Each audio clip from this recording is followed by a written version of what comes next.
Hello and welcome to another video by Rick Miracle, me, in my series Freemasonry and Satanism. We'll be doing a new book today, number 115, 115th in the series, part 1. I just thought I'd do something different because of the types of videos and topics I've been talking about. Everything from the Kabbalah, Jesus and the Talmud, the Midrash, the Dead Sea Scrolls, what's in the Encyclopedia Judaica about the Kabbalah, and Zionism issues, New Age, New World Order. I talk a lot about the occult. So I thought, I'd look into something. And again, doing these videos is important for me. I learn by doing them. So I'm expanding my mind and trying to figure out what the heck's going on. What is this reality all about? I'm moving around here trying to get the glare out of my eyes. So the book, as crazy as this is, the Encyclopedia of the Occult.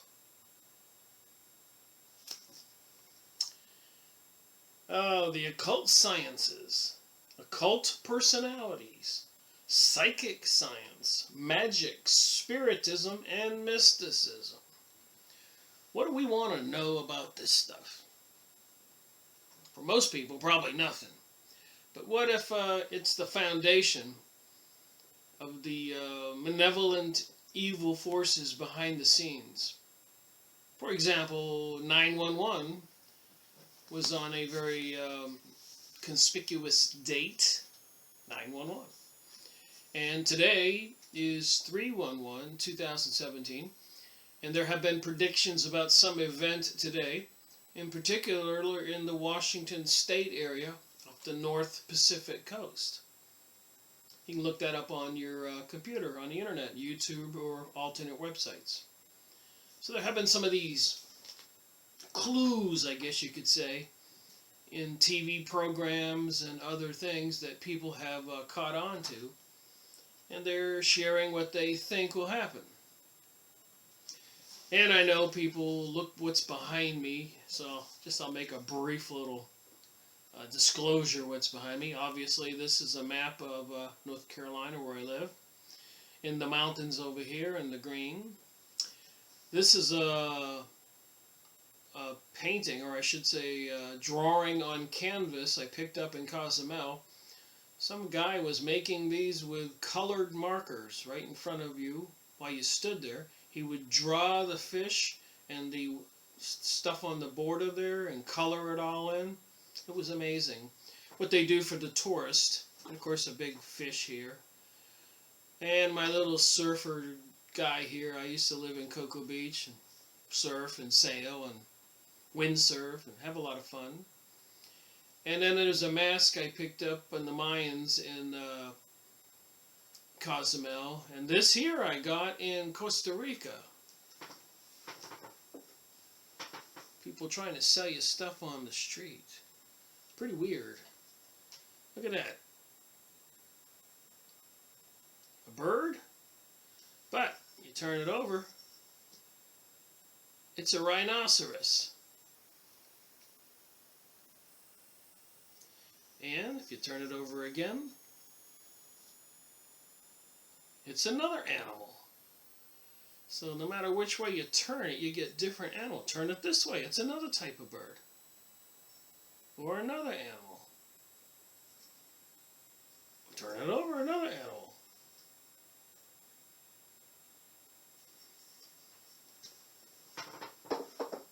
So some of the stuff I picked up in my travels. Over here we have, when I went to the Hopi Reservation, as I was coming down the hill from one of the mountains, there was a pickup truck, and some of the local natives were selling Hopi dolls and Hopi rattles.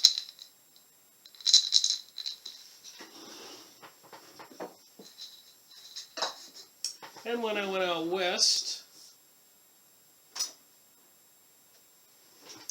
to the Grand Canyon and spent 6 months in Santa Fe, went to Roswell where the UFO museum is and all. The whole street had even the UFO credit union. But from leaving Santa Fe coming home on Highway 40, there's this gigantic hole in the ground caused supposedly by an asteroid.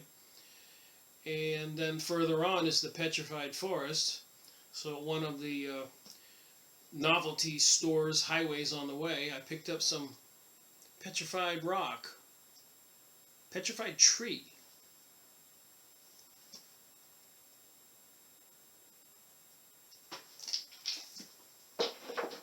And I got this here in Cozumel. I thought it was really cool. It's made out of shells. It's a fish. But apparently they glued or metal welded in some metal here. And I guess it's a bottle opener.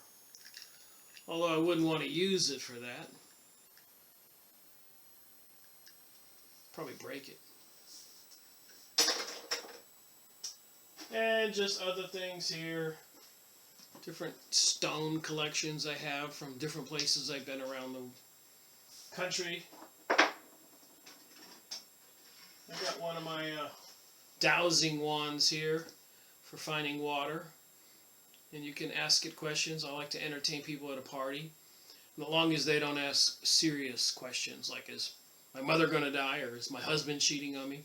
But they can ask simple things and it'll go yes or it'll go no. And you might think I'm doing it, but if you pick up one and ask questions you don't know the answer to, it'll move on its own, and you'll be startled yourself. Here I got just showing people what's behind me, because I get comments sometimes. What's that behind you? What are you into? I had this made for me. I wanted to start mass producing these, but it's a pendulum for finding water. It's nice and heavy, made out of brass.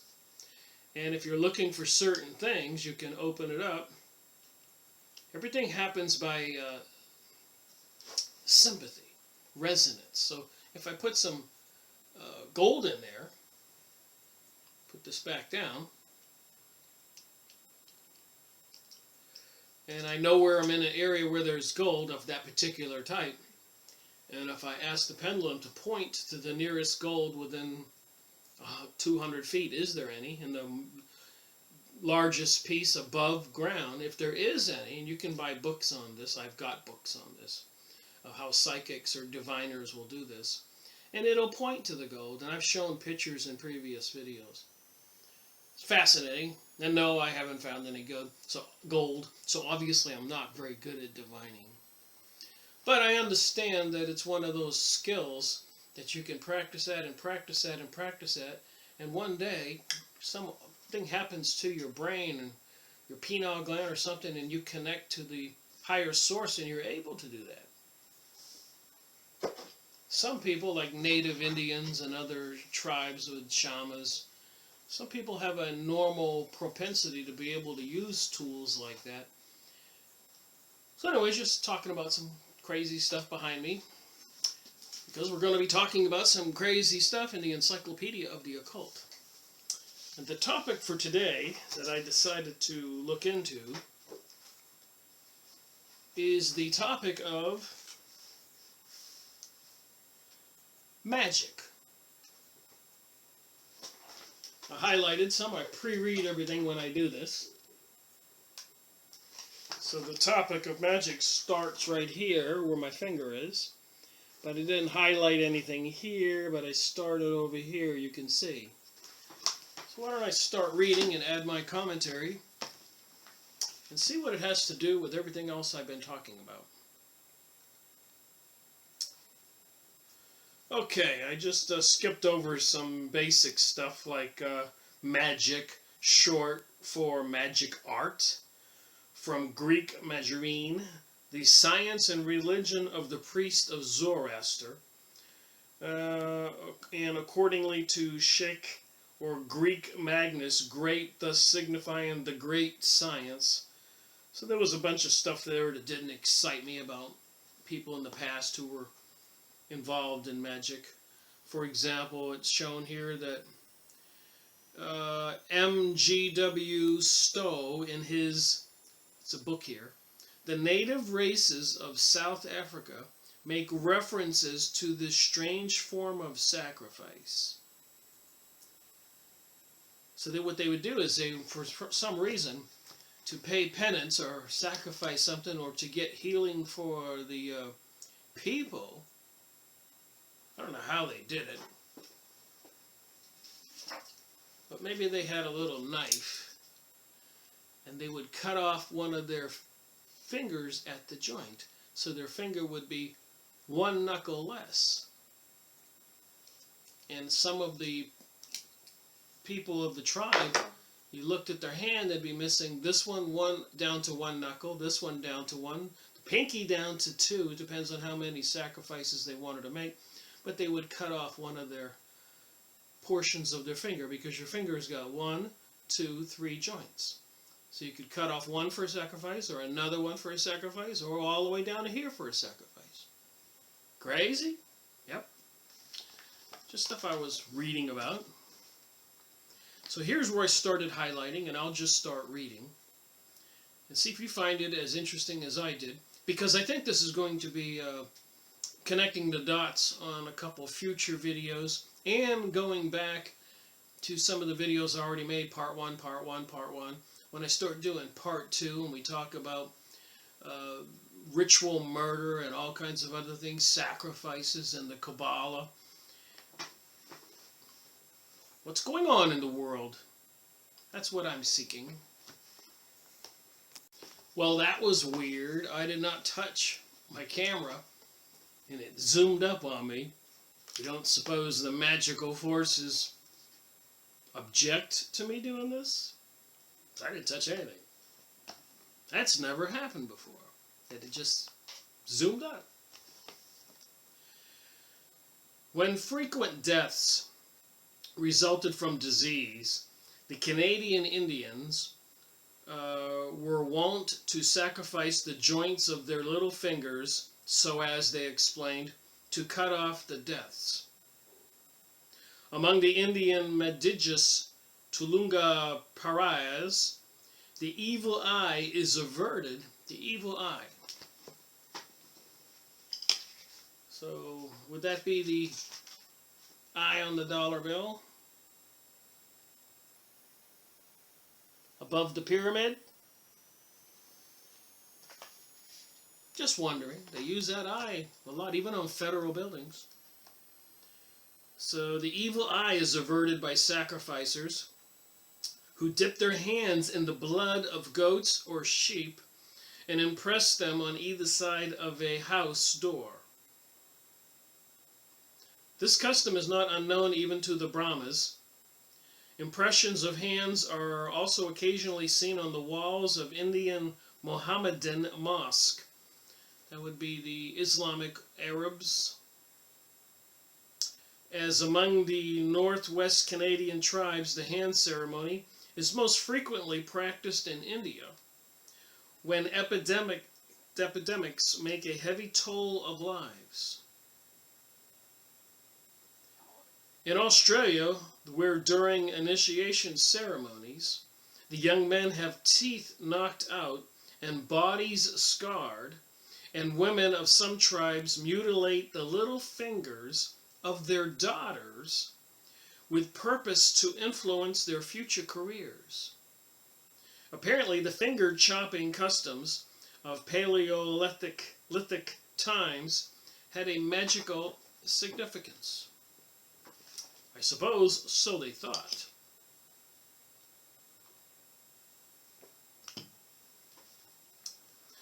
Enigmatic signs, the enigma, are another feature. Of special interest are the figures of animal-headed demons, some with hands upraised in the Egyptian attitude of adoration. So some of the Egyptians' hieroglyphics would have people with their arm raised in adoring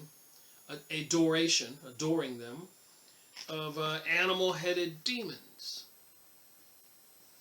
Wow, I mean, Horus in the Egyptian hieroglyphics would be the man with a bird's head. And they got men with cats' heads, and there's all kinds of stuff in mythology which will be mentioned in this material. So apparently, according to the Book of Enoch and some other materials, even back in Atlanteus times, these entities were of a higher spiritual nature, angels sent to help mankind or do things, and they were called watchers. But apparently they found the women fair, and even the animals, and either entered physically into an animal and had sex with other animals, or manifested as men, or entered possessing a man, had sex with women, and the offspring were Nephilim or giants and other beasts, which apparently caused a lot of chaos and anarchy in Atlantis, which why it was breaking up, because of the spiritual evilness that was going on. And apparently, similarly, prior to when all the Atlanteans went to Egypt many years later, and some of these same things were happening, the area was polluted with grotesque monster-type peoples and other things. And apparently that's why, if that's what God did, the destruction of on earth of the Great Flood happened for the same reason. And ironically, it seems with the eugenics and some of the things going on today, if you've been doing any research, it seems that we're following the same path, and there's prophesied gloom and doom as a result of it. But back to the book. Animal-headed demons, that's why I mention all that. With some hands upraised in the Egyptian attitude of adoration, and others apparently dancing like the animal-headed dancing gods of the Bushmen. In Marcellus, or Marcellas, Paleolithic, saying some of these words wrong, caves, there were semi-human faces of angry demons with staring eyes and monstrous noses. Well, I hate to say it, but in the downtown city where I live, there are these monstrous beings in the Gothic and the older buildings everywhere. I've done photo shoots of that. I'll show those, and I have shown them in the past. Something going on in our world with the obelisk in our downtown city squares, the phallic symbol. In the Spanish cave at Cogal, several figures of women wearing half-length skirts and shoulder shawls are representative, dancing around a nude male. Religious dances among the Bushman tribes are associated with marriage, birth, and burial ceremonies. They are also performed to exorcise demons in case of sicknesses. Dances are with us what prayers are for you. Dances are to us what prayers are to you, an elderly Bushman once informed a European researcher. So when they do these dances, they're performing a prayer to somebody. Now think about that. Think about the football halftime shows with Madonna, Beyonce, Katy Perry, and others. And go back and watch that ceremony. And if you don't think that it's a sacrifice ritual or some kind of satanic ritual like you see on an Indiana Jones movie, then you're just not getting it. And I've got some pictures we're going to look at. There's something more going on in our world. We might as well wake up to it. It is significant to find, however, that several carved ornaments bearing animal figures are enigmatic. I hate this one, I can't say words. Enigma with a matic on the end. Signs of perforated as if worn as charms. So they had little charms they wore on their bodies that were shaped like little animals. One piece of a horn found at Loret Hatis Prianis are beautiful incised drawings of reindeer and salmon, above which appear mystical symbols. An ape-like demon carved on bone was found at Masdazou on a reindeer horn from Lagrange. I think that's in France. Bozy, a prostrate man, he was down on his knees like he's praying, with a tail, is creeping up on all fours towards a grazing bison.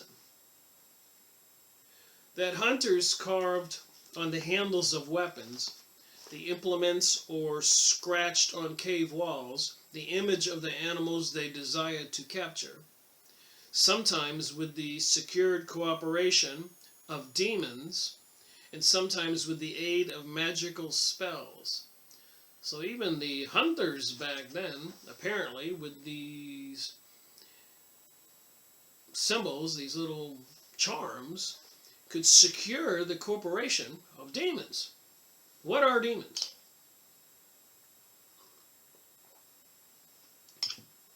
Cast out angels from heaven, dead people, spirits who didn't go to heaven are still here, or some kind of hybrid something, halfway between the angels in heaven and mankind here. There appears to be these other beings, and it's mentioned in this material a couple times.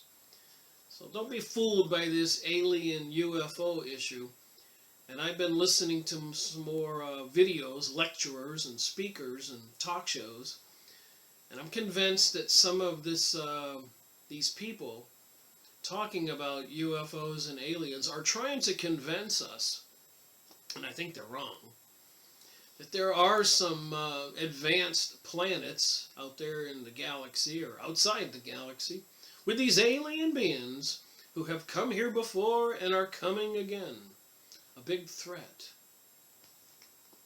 I think if it all boils right down into the spiritual realm, like when in the book of Enoch, when God sent selected angels called watchers to earth to create and to guide mankind, like I said before, according to these books and according to the Bible, they found the women desirable, it says fair, had sex with them, created all these kinds of monsters, hence they were banned from heaven forever. Cast into the darkness inside the planet. So apparently with people getting into some kind of psychic abilities or seances or other things like Albert Pike, Morals and Dogma, the Bible for the Freemasons, Helena Blavatsky's Secret Doctrine, the leader of the Theosophist Society, who created the Lucifer Publishing Company, publishing the Lucifer magazine, and I could go on with these examples for a while if you've been watching my videos. They were communicating with something called masters. So are the masters the watchers, and the watchers were the cast out angels from heaven who polluted mankind with these hybrid beings because they had sex with human women. And apparently it caused the destruction of Atlantis, and it caused the Great Flood, and probably much more, according to my research connecting the dots. And future books will expose even more of this stuff. Okay, back to the book. Coming to historic times, we know that the ancient Egyptians, see Egypt, possessed a highly developed magical system. Even when I was reading the book recently about Jesus in the Talmud, the Midrash, and the Zohar, the occult-like Jewish Bibles, not the Torah, apparently the book that of the people that are into the Kabbalah, and the Kabbalists have been accused of sorcery and witchcraft, and that's going to be also said here in this encyclopedia on the occult. It's all coming together, maybe. Alright, so Egypt, like I said, they had highly developed magical systems, and I was saying that Jesus in the book on Jesus in the Talmud, the Midrash, and the Zohar, it mentions in there that Jesus is accused of cutting his skin and putting some of these little symbols or magic amulets under his skin by cutting a hole in his skin to escape from Egypt with the secrets of the Egyptians, the magical powers. That's what the Jews were accusing Jesus of, and that's why he had the magical powers to heal people and cast out demons. But it was in the Talmud, in the Midrash, and the Zohar. So what they were trying to do is defame Jesus, discredit him, and accuse him because they did not accept him as the Messiah sent by God. Strangely enough, it apparently in Edgar Casey's books and other material that I've gone over, and in this material, in some of the other locations in this book, Jesus was real and sent by God. This little, you got to pay attention. You can't believe everything you read. Because some people are trying to sway you, lead you astray, deceive us. So it says here, coming to historical times, we know that the ancient Egyptians possessed a highly developed magical system, as did the Babylonian, that would be over there in Iraq, Semites, and other past pristine civilizations. Indeed, from these, the medieval European system of magic was finally evolved. Greece and Rome, both of which was also possessed distinct national systems, Greece and Rome,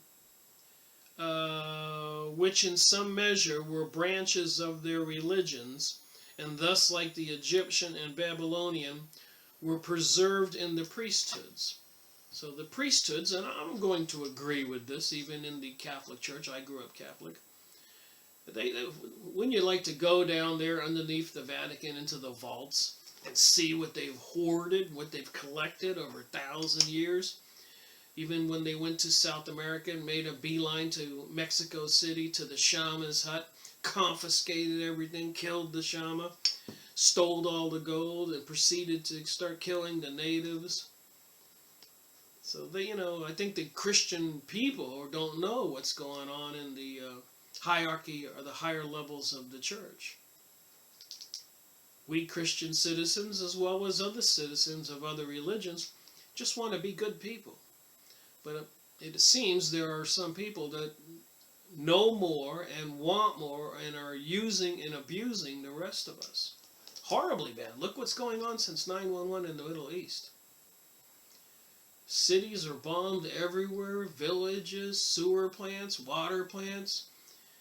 All you have to do is go on Yahoo image site and look, and just put in bomb buildings, images, and at each image it'll tell you what city and the date and the story. And after 10 or 15 minutes, you're going to be horrified. You're going to see it's every city, every village, and it's been going on for quite a while since 9/11. They're removing all the Arabs from the Middle East, so it seems. And I think it has everything to do with this Kabbalistic and magic stuff, this new age and new world order. But how many people are paying attention? Magic in the early Europe was, of course, merely an appendage of the various religious systems which obtained throughout that continent. And it was these systems which later generated into witchcraft. Remember the witches' burnings and the Inquisition? There's nothing funny about this stuff.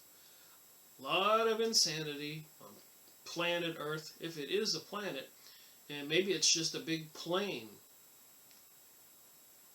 sitting in space, which everything else revolves around. There's a couple theories there. All right, but upon the foundation of Christianity, the church soon began to regard the practice of magic as foreign to the spirit of its religion. Well, I suspect they didn't want people to be using magic. They probably feared the people from using magic because I think the church, the higher levels, were using magic. Thus, the 36th canon of the Ecumenical Council, held at Laodicea,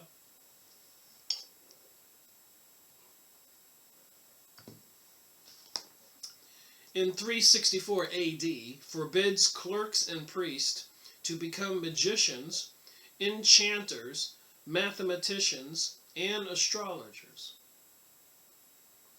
The fourth canon of the Council at Occult, AD 525, prohibited the consultation of sorcerers, augurs, diviners. Remember me just showing you my pendulum or my rod there finding water? That would be a diviner. And the divinations made with wood or bread. Apparently you can take a toothpick or something and lay it on a pumpkin and it'll turn on its own and indicates the sex of a baby you're going to have. Divination. The 60th canon of the Council of Constantinople, AD 692, excommunicated for a period of 6 years diviners. So if you were caught divining for water, would they excommunicate you from the church for 6 years? For 6 years? And those who had recourse to them. We're talking about magic here. What is magic? It does not appear, however, that what may be called medieval magic took final and definite shape until about the 20th century, modeled upon the systems of vogue among the Byzantines and Moors of Spain, which were evolved from the Alexandrian systems. What might be called the Oriental type of magic gained footing in Europe and quite superseded the earlier and semi-barbarism systems in use among the various countries in that continent, most of which, as has been seen, were the relics of older pagan practice and rituals. So what's real? To these relics clung the witch and the wizard and the professors of lesser magic, whereas among the disciples of the imported systems we find the magicians, both black and white. So you got good magicians and bad magicians. The necromancer and the sorcerer. So the necromancer might be somebody who throws a bunch of rocks on the ground and tells you some prophecy from how they fall, or bones of a dead person, or even split the entrails, the stomach of a dead person, open, and how they unfold and what they show. A necromancer apparently can tell you what's going on.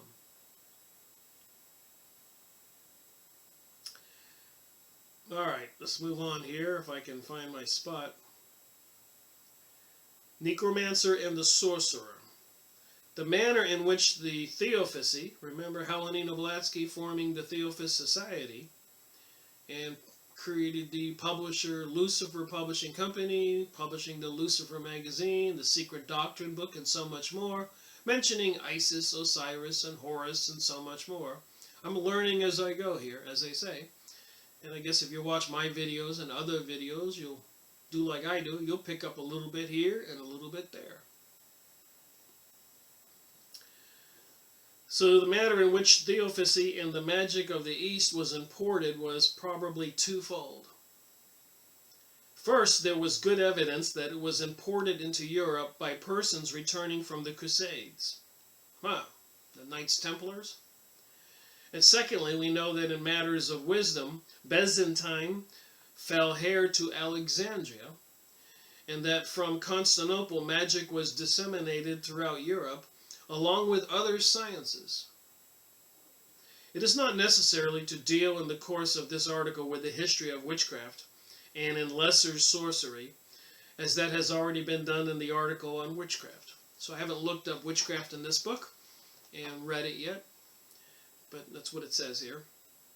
We will confine ourselves strictly to the history of the higher branches of magic, but it is competent to remark that Europe had largely obtained its promythology, I'm saying it wrong, from the Orient, so it's Fumnology, through Christianity from the Jewish and early Semite sources. Let me read that again, because it is apropos to what I've been talking about. But it is competent to remark that Europe had largely obtained its Fumnology, so it's some kind of magic, Pneumotology, from the Orient through Christianity, from Jewish and early Semitic sources. So they got the magic from Jewish and early Semitic sources. And it is an open question how the Far Eastern demonology colored with that of the Catholic Church. So these things apparently existed. I'm not reading everything, just my highlighted paragraphs as I've already shown. And I'm on this last column right here.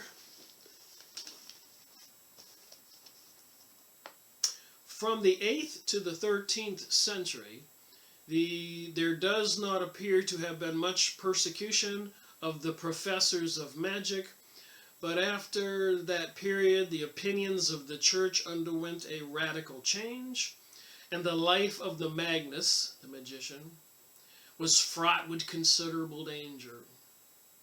However, it is pretty clear that he was not victimized in the same manner as his lesser brethren, the sorcerers and the wizards.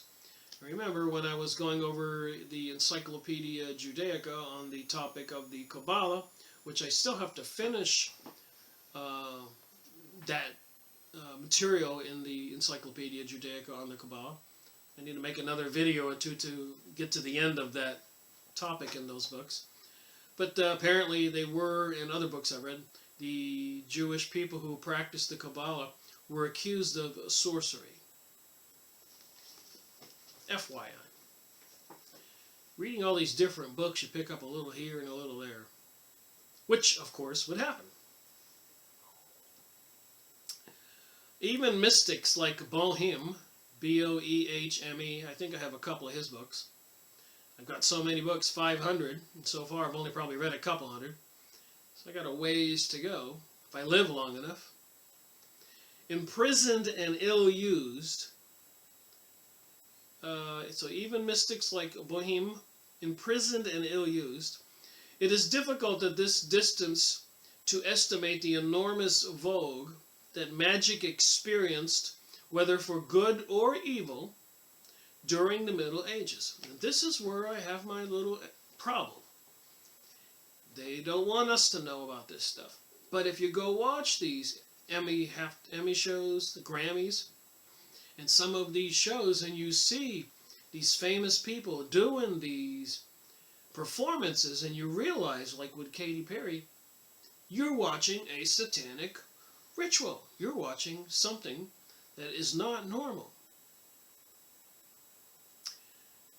And even mystics like Boehme were imprisoned. It is difficult at this distance to estimate the enormous vogue that magic experienced, whether for good or evil, during the Middle Ages. With that said, I'll take a break from reading and do something I like to do. Look at a couple of pictures. So that we can see that this stuff is happening today. No doubt about it. Alright, most of us have seen these pictures. But the pyramid, remember I said the magic came out of Egypt. They even said that Jesus cut an incision in his body and put in some amulets or magic recipes, incantations. So when you left the Egyptian border, apparently was patrolled, so nobody would take the magic out of Egypt.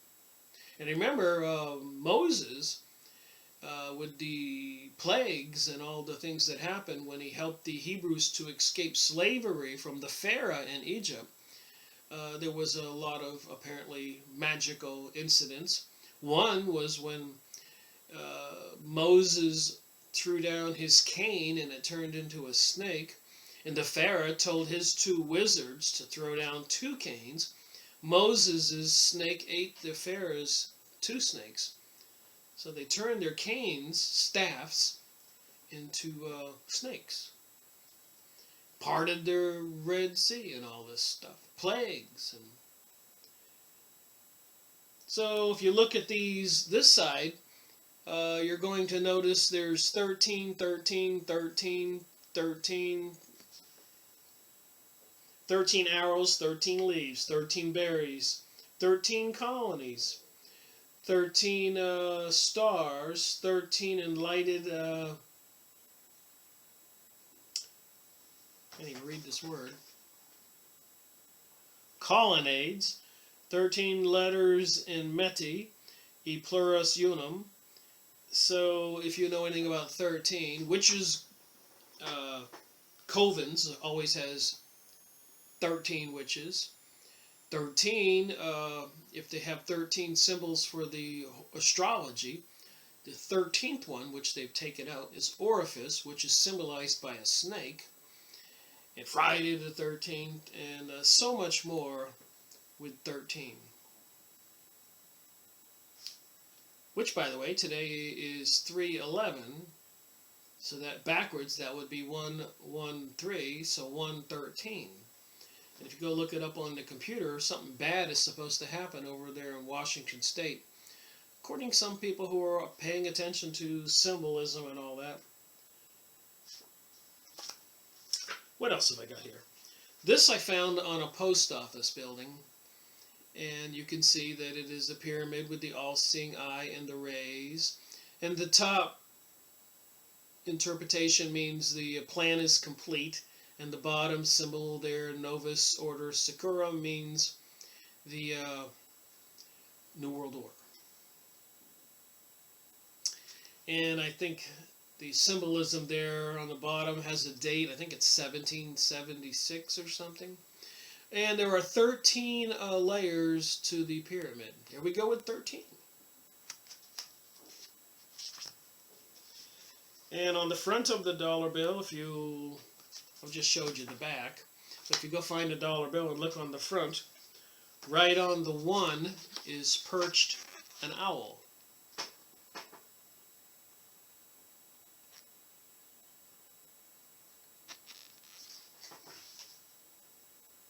So if you look on your dollar bill where my finger is, right on that little curve of the 1 right here, there is an owl sitting there.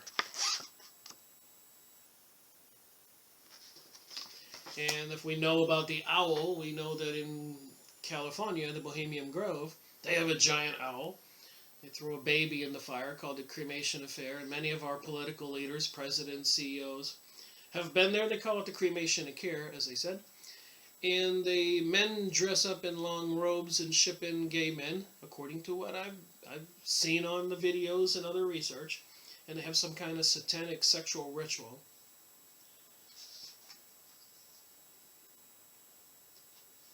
So 13 arrows, 13 of everything, 13 stars, 13 columns, 13, 13. What is somebody doing when we go back to magic?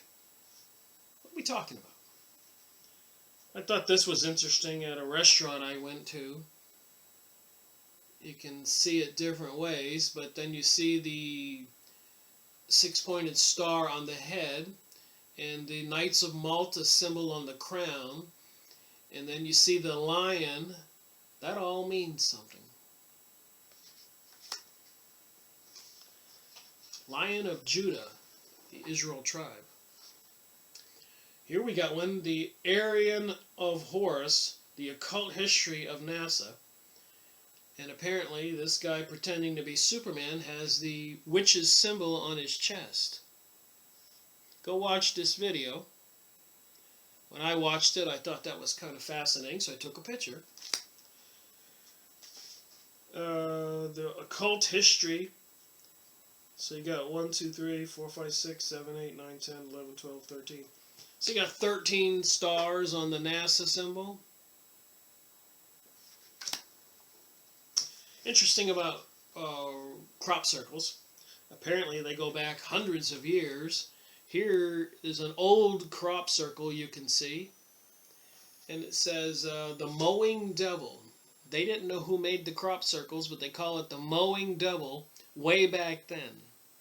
Here's the video where you can watch it. UFO files, crop circles, hyperspace gateways. Just some old pictures I happened to come up with. I thought I'd do a little slideshow on this video. Then, of course, we have Hooters, and this picture, and the, remember the owl? And Hooters restaurant is an owl, and sexual is the symbolism, the beautiful girls. And the owl's on this picture. So, and even if you go down to your downtown city squares, you will find buildings with these pyramids on top. I've seen them in many cities. And there's your owl on the US $1 bill, the Hooters girls, the owl. So what I'm trying to prove here is this stuff is all around us. It permeates our whole world. And some old buildings have these kinds of monuments on them. And here's a picture with a ton of symbolism about the occult. Rosicrucian, Kabbalistic stuff. You can find these pictures. You can see the triangles in there, right in the center of this video. And another one above, the moon, the rays from above. I'm getting better and better at interpreting all of this. There's just a crazy picture here. One Palestinian guy is saying, "Free Palestine, end occupation." And this Palestinian guy with the symbol on his shirt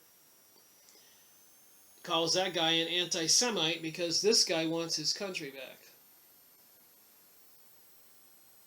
And this guy has a sheep and a machine gun and a pistol.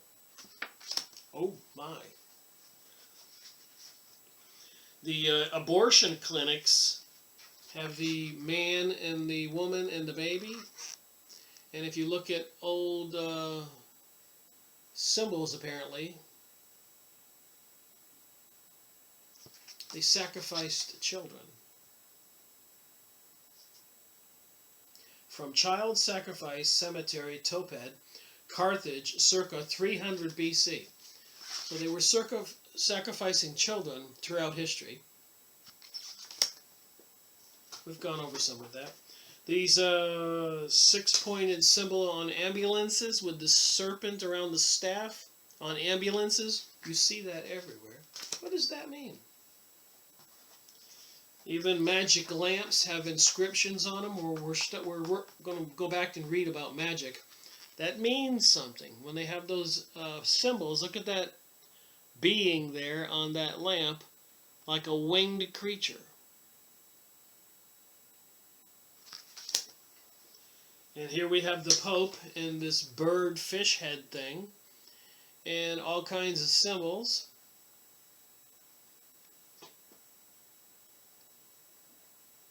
There's the lion, there's the fish head, there's the symbols. What does all this mean?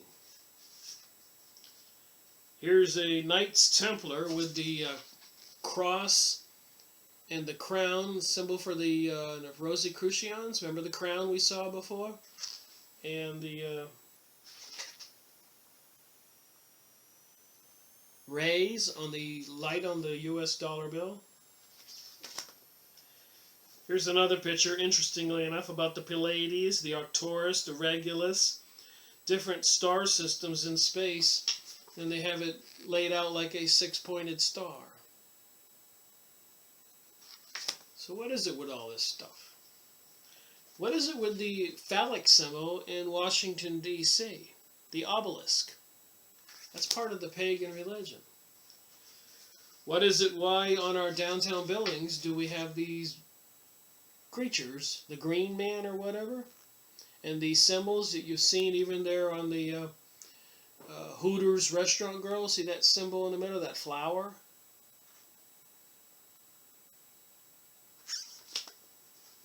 The Ark of the Covenant, we've gone over this.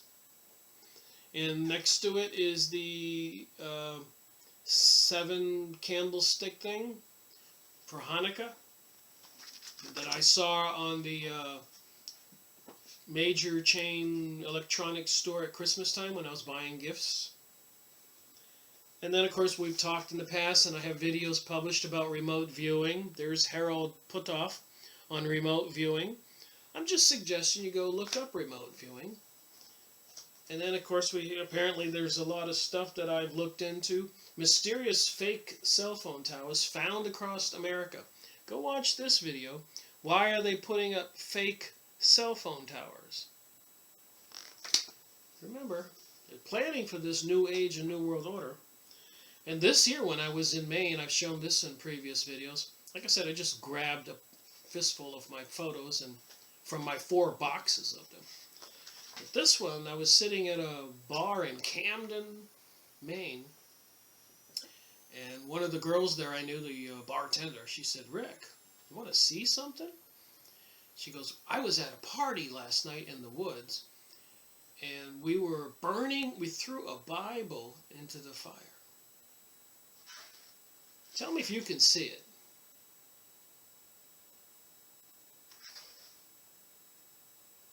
Here it looks like the devil.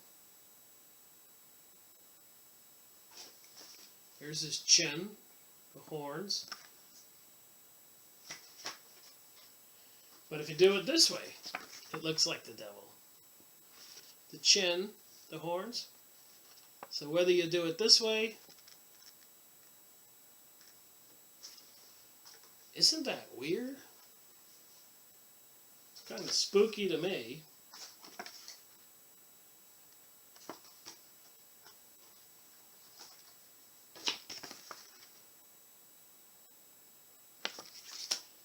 What is there about reality that we all ought to know? Apparently on one of the crop circles they had this glowing orb. So it's the glowing orbs that make the crop circles. Apparently there's some kind of spiritual beings. And some of the crop circles have some very interesting symbolism. For example, the white one I think is the one that we sent into space at NASA. So they say. And the one that's in the orange there, that's the one that came back that was a crop circle. So were the aliens trying to tell us something? And who are the aliens? They look like gray aliens, or also the being, Ham or whatever, that Aleister Crowley was communicating with. And there's the name of the video. You can go watch this.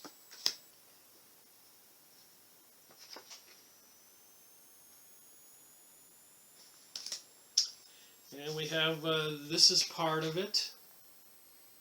Why are they spending so much money and forcing that on all of society? And as I go over other videos and books that I have here, Dark Secrets of the New Age, Tex Mars, and I have probably 100 books on this stuff, and I've made several videos. Confronting the New Age, How to Resist a Growing Religious Movement.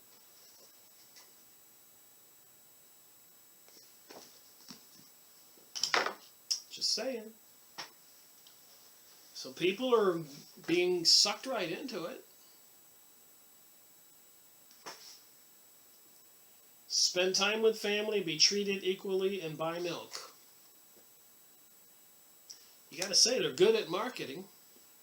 They make pictures like this, and everybody wants to be in love and embrace the homosexual and pansexual and transgender. And even pedophilia. It's all about love of the children. Not. So what are the colors? What's magic about this stuff? Here we got a magic triangle. So the people are falling for this. The rainbow, master of the universe. You can't make this up. They got flags. So it's not just the gay agenda. We got some more decadent stuff. Here's one that says peace. So the people are falling for it. It's a program.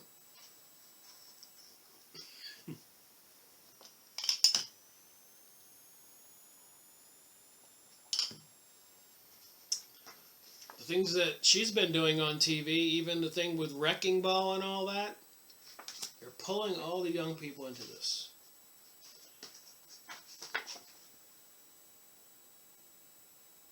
Look at everybody with their hands up. Look at what they're doing there. Look at the hand sign, the symbols. Like I said, you watch these TV programs. Here's the Pope doing the devil sign. They want you to mean, that means I love you. It doesn't mean that. Come on.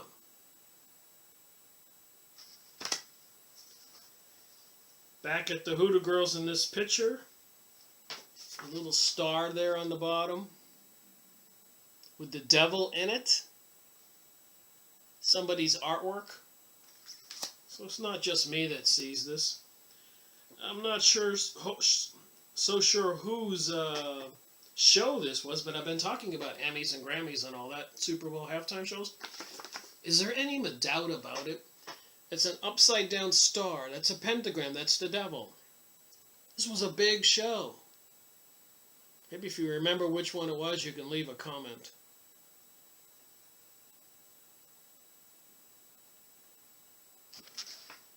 That's the devil symbol. Alright, let me get back to magic. And when I'm reading what I'm reading and you remember what we just saw, it might make some sense. Back to the book. In the article entitled Black Magic, we have outlined the history of the lesser magic known as sorcery, or black magic, and there have shown what persecutions overtook those who practiced it. So throughout history, people have been persecuted for doing the magic. The two great names which stand out in the history of European magic are Paracelsus and Agrippa. I read one book by Paracelsus on healing people with different mixtures of herbs and stuff like that, who formulated the science of medieval magic in its entirety. There were also great practical magicians in the Middle Ages, as apart from the pure mystics, alchemists, and others in their thermologic and neuromantic experiences that were probably never surpassed. Modern magic, scientific theories regarding the nature of magic, general agreement as to the proper definition of magic is wanting, and it depends on the view taken of religious belief. According to Fraser, magic and religion are one and the same thing, and are so closely allied to be almost identical. So when Rabbi Marvin Antleman writes a book to eliminate the opate, opate means your belief in God and the comfort you get by believing in God, because they don't want you practicing that kind of magic. Remember, there's good magic and bad magic. Talking to God and praying to God is, I guess if you're going to call it magic, is good magic. Because God listens. But they don't want you to know that. They want you to go, like you saw in the picture with Marley Cyrus, they want you to go to the dark side. And they're promoting that. And this has not happened this just once. It's happened before. It'll happen again. Where have I heard that from? Here and there, the two have become fused by the superimposition of the religious upon magical practice.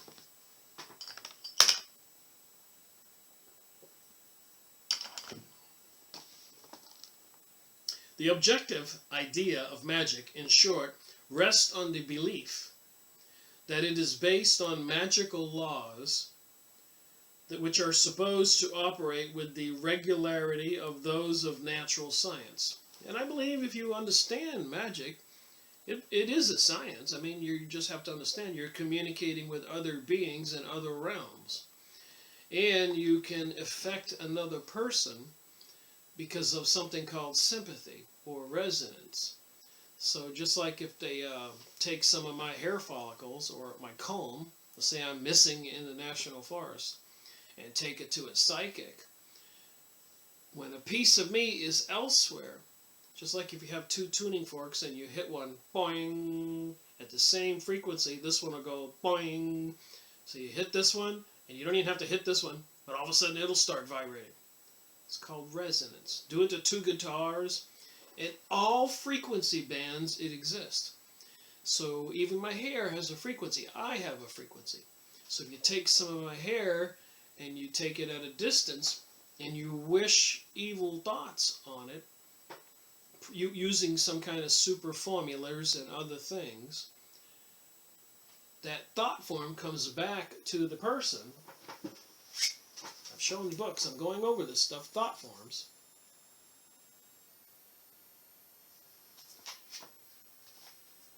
Thought forms have been pictured. I'll have to go over this, but people could see thought forms, psychics, and they drew pictures.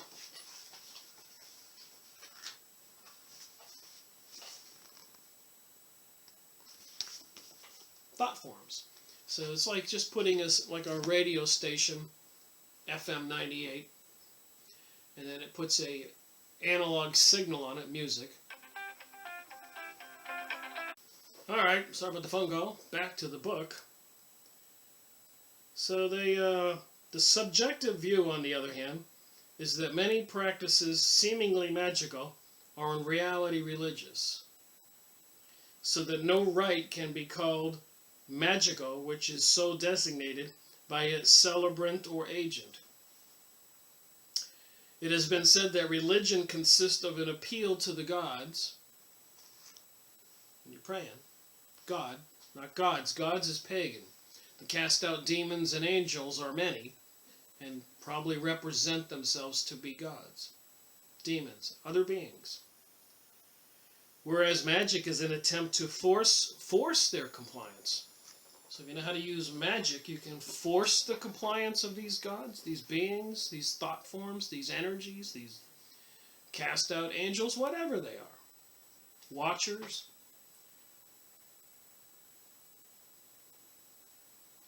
Mr. Hubert and Mrs. believe that magic is essentially traditional. Religion, they say, is official and organized, magic prohibited and secret. So there's no doubt in my mind, even with the leaders of the Islamic religion or the Catholic religion, or even there's people in the Buddhism and Hindu, the people in the temples, the gurus, and the people in high places, they know a lot of things they're not sharing with the rest of us.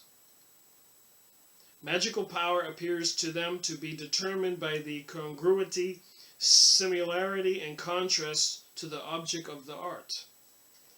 And the object, next page. Wow, there's a lot to read here. I don't think I'll get all this in one video.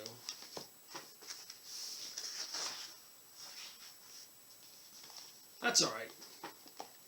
I'll make another one in the future, but I'm going to go to my about 2 hours and then stop. Mr. Fraser believes all magic to be based on the law of sympathy. Just like I said, resonance. That is the assumption that things act on one another at a distance because of their being secretly linked together by invisible bonds. This is also how they do voodoo, witchcraft. He divides sympathetic magic into homeopathic magic and contagious magic. The first is imitative or mimic and may be practiced by itself, but the latter usually necessitates the application of an imitative principle. Well-known instances of mimic magic are the forming of wax figures in the likeness of an enemy, which are destroyed in the hope that he will perish. Contagious magic may be instanced by the savage anointing the weapon which caused the wound instead of the wound itself, in the belief that the blood on the weapon continues to feel with the blood on the body. Oh my. Mr. L. Molina divides magic into 3 classes: the magic of the word or act, the magic of the human being, independent of rite or formula, and the magic which demands a human being of special powers and the use of ritual. So I told you, those shows they do on the Super Bowl halftime shows and all those other ones that are clearly satanic rituals, there's special powers attached to them. They're mesmerizing people, they're drawing people in. Who knows whatever else that they can do. But look at the people trying to cling to Miley when she's doing what she's doing. And the people are falling for it. And the magic which demands a human being of special powers and the use of ritual. Mr. A. Lehman believes magic is to be a practice of superstition and found in it illusion. The fault of all these theories is that they strive after too great an exactness, and that they do not allow significantly for the feeling of wonder and awe which is native to the human mind.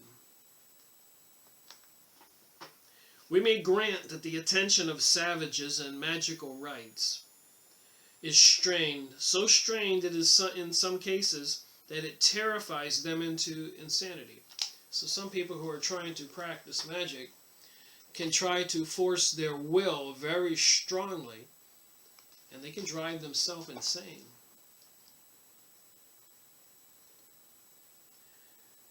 And it would seem, therefore, as if the limits of attention were overpassed, and as if they shaded into something very much deeper. So even remote viewing, when you leave your body, you could run into some very dangerous characters out there in the astral plane. I've gone over that. We'll be going over that some more.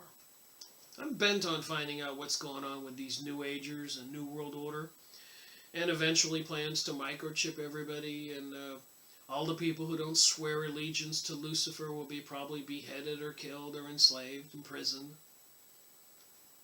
There's something going on at a higher level. It might behoove us to wake up. Magic is recognized by many savage peoples as a force rather than an art, a thing which impinges upon the thought of man from outside. Remember the video I made, if you watched it? A Separate Reality by Carlos Castaneda? I made a couple videos. Go watch them. Take some peyote. Leave your body. I've gone over that. A thing which impinges upon the thought of a man from outside. It would appear that many barbarian tribes believe in what would seem to be a great reservoir of magical power, the exact nature of which they are not prepared to specify. Thus, amongst certain American Indian tribes, we find a force called Orenda, or spirit force. Amongst the ancient Peruvians, everything sacred was huca, and possessed of magical power. In Melanesia, we find a force spoken of called mana. I think that's what they have over there in the Hawaiian Islands when I read those books. Transmittable and contagious, which may be seen in the form of flames or even heard. The Malays use the word karmat to signify the same thing. The Malagasy, the term hashma. Some of the tribes around Lake Taragayaka believe in such a force, which they call Nagai, and the Australian tribes have many similar terms, such as courage or bula. To hark back to America, we find in Mexico the strange creed, namely Nagacism, which partakes of the same conception. Everything magical, every Naga is magical and possesses an inherent spiritual force of its own. Wow. It does not seem, however, that writers on the subject have given significant attention to the great influence exerted on the mind of man by odd and peculiar occurrences. We do not for a moment desire to advance the hypothesis that magic entirely originated from such a source, but we believe that it was a powerful factor in the growth of magical belief, the mind of man. The cult of the dead, too, and their worship would soon become fused. The cult of the dead and their worship would soon become infused with medical practice and a complete demonology, which thus speedily arise. So whether you're reading Helena Blavatsky, The Secret Doctrine, or the Kabbalah in the Encyclopedia Judaica, or even Albert Pike's Morals and Dogma, and the many other books, we apparently have these other beings in the invisible world around us. The dynamics of magic. Magical practice is governed by well-marked laws, limited in number. It possesses many classes of practitioner, as for example the diviner or arga, whose duties are entirely different from those of the witch doctor. So like I said, when you use a pendulum,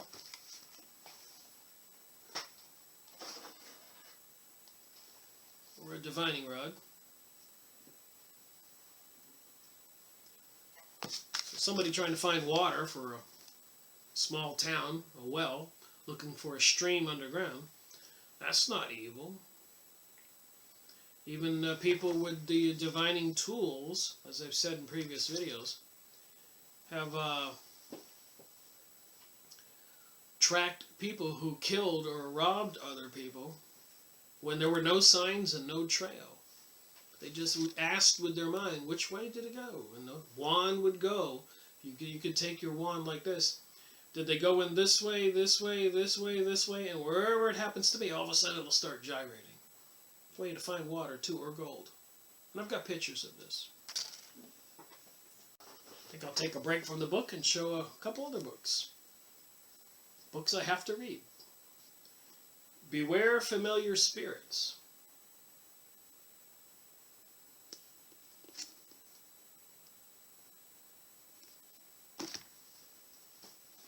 Jim Marrs, PSI Spies. People who can remote view for the government.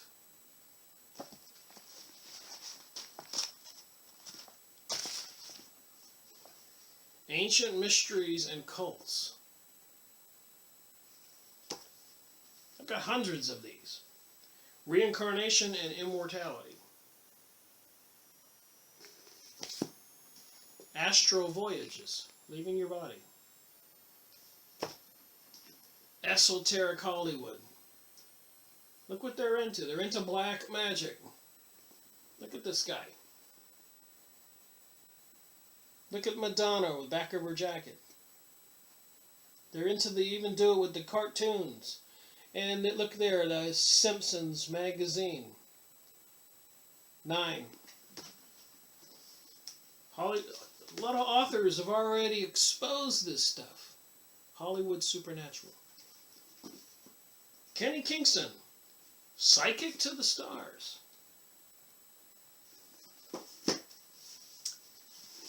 So my point is, again, my concern is this New Age, New World Order, the plans they're having, the cameras spying on us everywhere, Jade Helm 15, FEMA camps, sky spraying the sky with chemicals, and so much more. People on the inside, whistleblowers being murdered, and even President John Kennedy said that there are secret societies, and that is repugnant to the American way of life, and he was going to expose it. And of course, he was killed thereafter. All right, back to the book.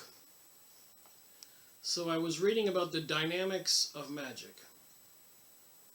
So magic practice is governed by well-marked laws, limited in number.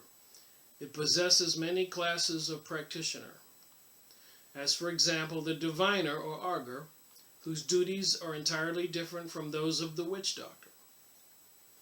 Chief among these laws has been already hinted is that of sympathy, like I said, resonance, which, as has been said, must inevitably be divided into the laws of similarity, congruity, and antipathy. The law of similarity and homeopathy is again divisible into two sections. The assumption that like produces like. an illustration for which is the destruction of a model in the form of the enemy.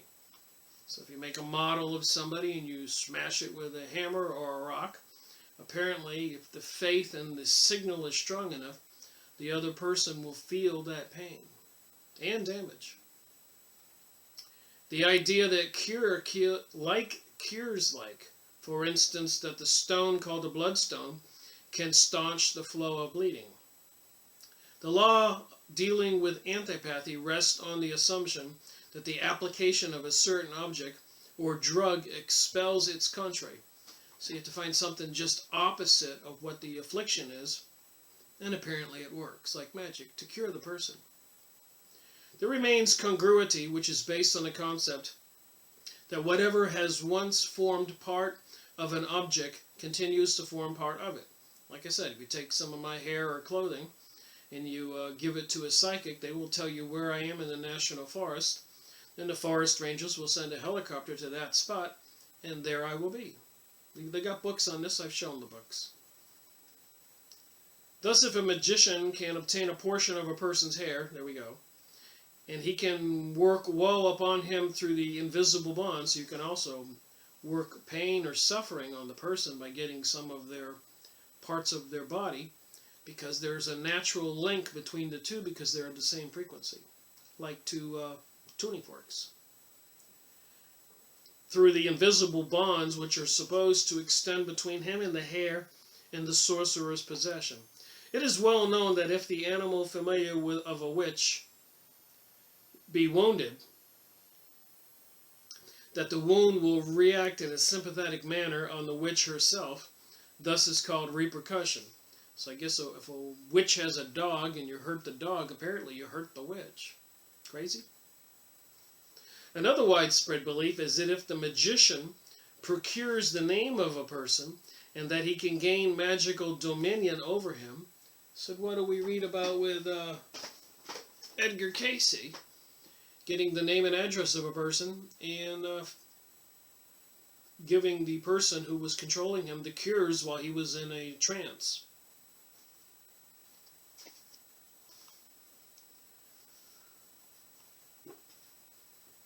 So if you get the name of a person, then he can gain magical dominion over him.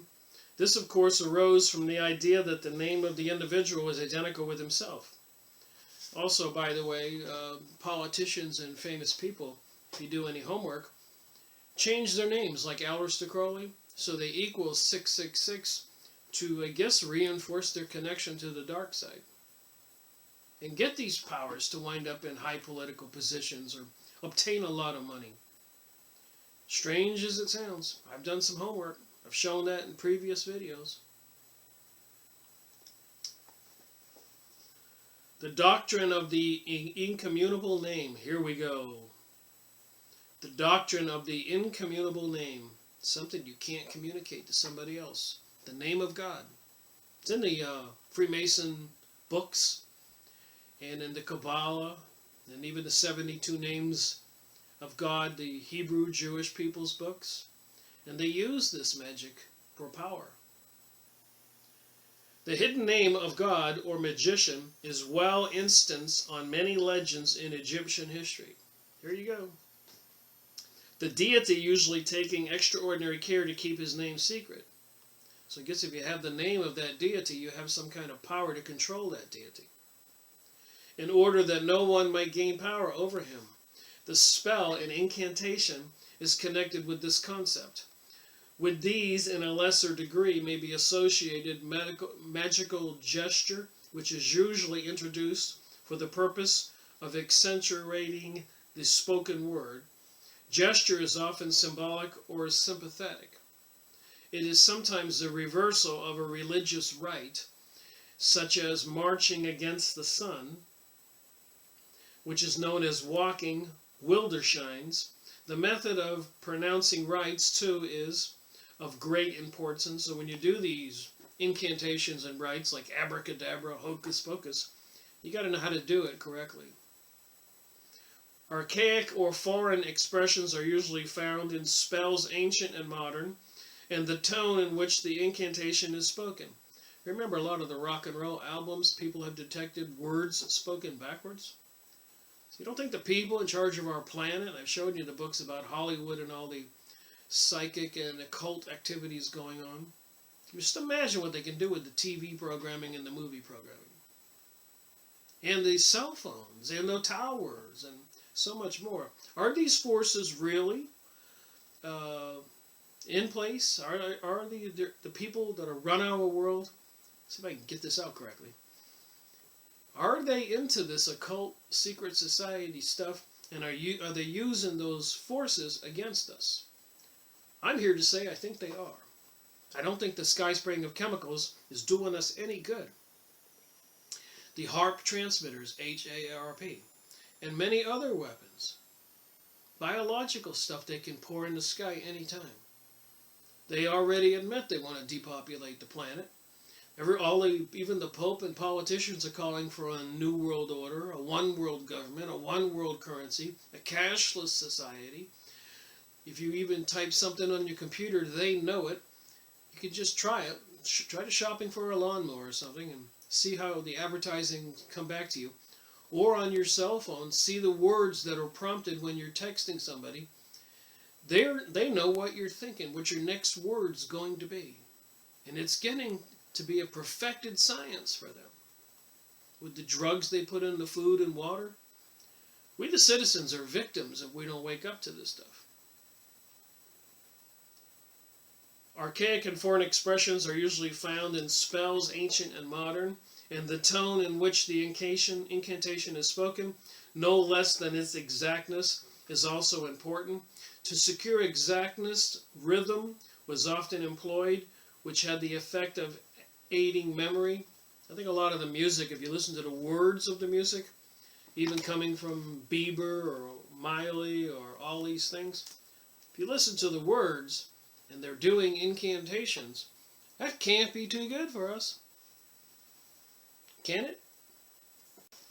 Well, it looks like I'll be making 2 videos on this topic in the Encyclopedia of the Occult.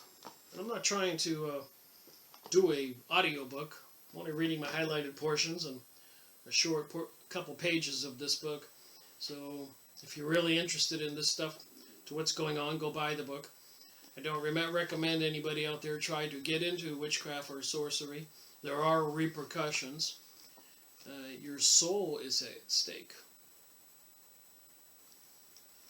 I want to remember that. The short-term gain, get my words out, I'm getting tired of speaking, is not worth it, as many people who have experienced it would warn you about. The magician in early society, the magician, which term includes the shamans. So there have been many shamans throughout history. I've got books on those. We've gone over that. We'll go over that again. Medicine men, page, witchcraft, witch doctor, etc. may hold his position by hereditary right, by the accident of birth, as being the 7th son of the 7th son. So I don't know how they choose these people. A revelation from the gods, or through more mystery or ritual.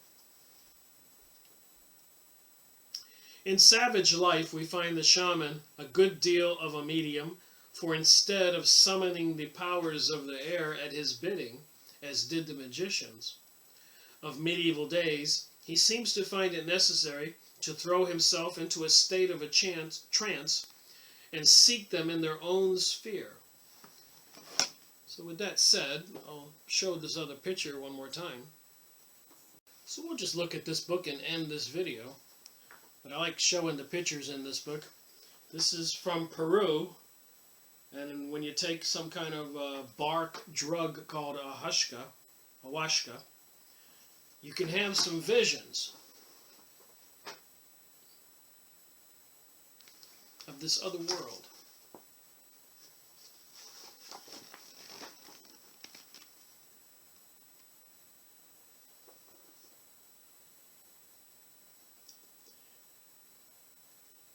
Some crazy looking visions.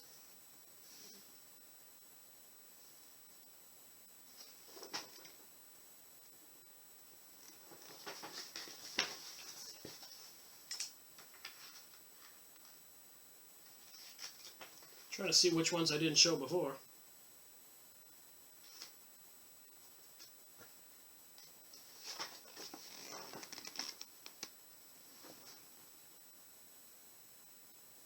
So what kind of world exists in the spiritual world?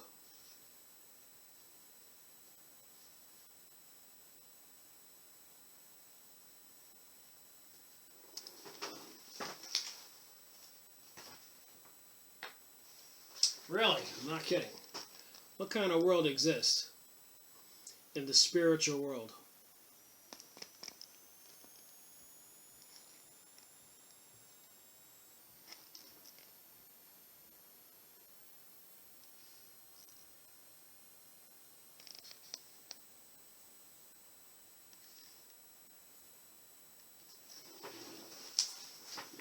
Well, I hope you enjoyed this video. So thank you for watching. Brick Miracle reporting.